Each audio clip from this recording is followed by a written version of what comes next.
मिनश्शैतानिर्रजीम बिस्मिल्लाहिर्रहमानिर्रहीम। अस्सलाम वालेकुम, मैं हूँ सादिया सुहेल।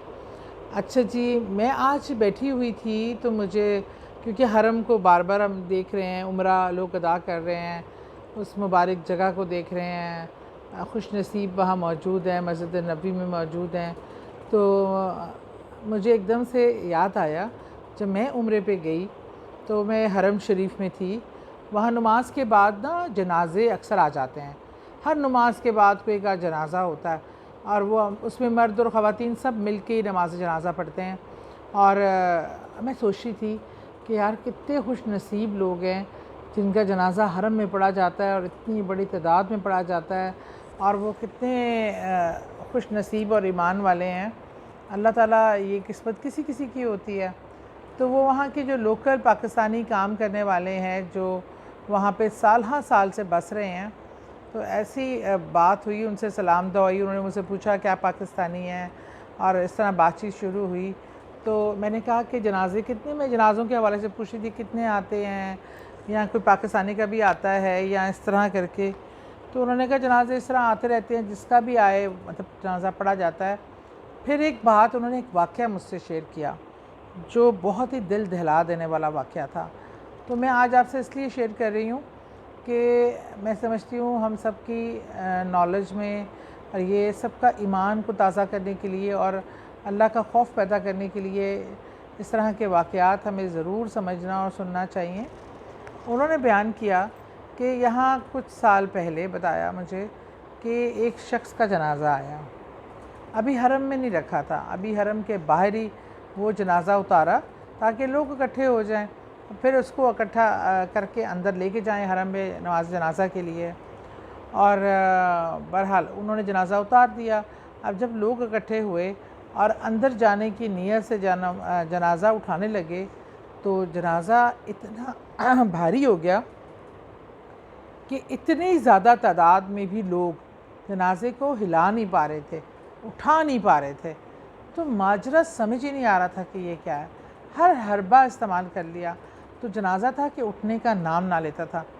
तो उन्होंने फिर उनमें से कुछ हज़रात अंदर हरम शरीफ में गए और वहाँ खाना काबा के जो इमाम हैं, उन्होंने उससे बताया कि ये मसला है, ये जनाज़ा हिलने का नाम नहीं ले रहा, हम अंदर लाना चाहते हैं नमाज जनाज़ा के लिए, और वो चारपाई इतनी भारी हो गई है कि इतने लोग मिलके उठाना चाहते हैं तो नहीं उठा पाते।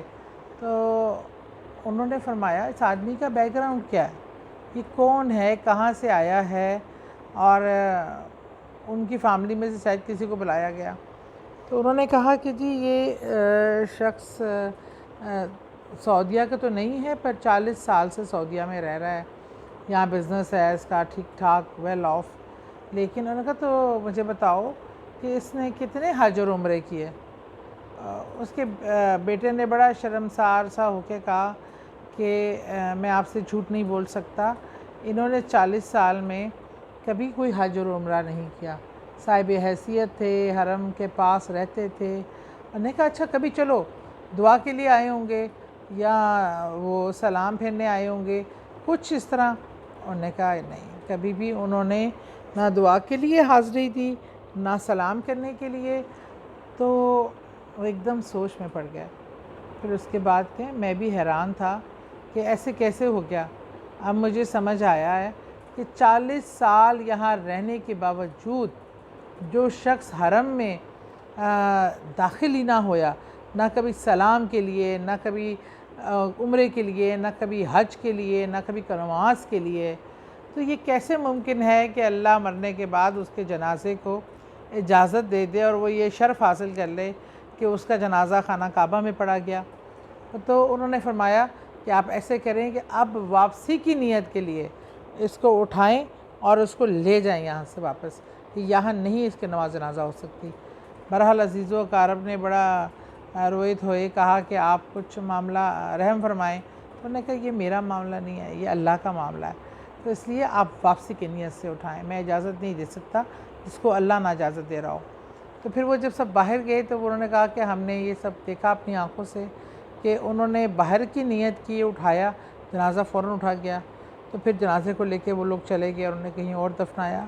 तो ये बड़ा ही लम्हा फ़िक्रिया था, ये बड़ा ही लम्हा फ़िक्रिया था कि हम जब ज़िंदा होते हैं, जब अल्लाह ने हमें तौफ़ीक दी होती है, तब हम वो अमल नहीं करते और हम चाहते हैं मरने के बाद हमारा नाम बड़ा हाजियों और उनमें आए कि हम बड़े कोई नेक इंसान थे।